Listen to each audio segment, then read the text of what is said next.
शिव गुरु बड़ाया सका से पूरा करी देवन आखिया से लोर बड़ी चले शिव गुरु के नाम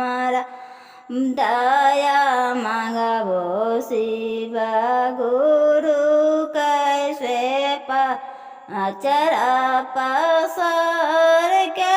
आओ शिव गुरु दया मांगन शिव गुरु के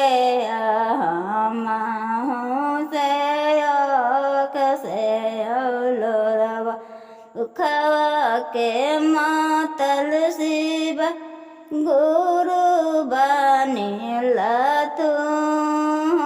के दू चेला शिव गुरु ना चरा तू दुख हरण करबू शिव गुरु तो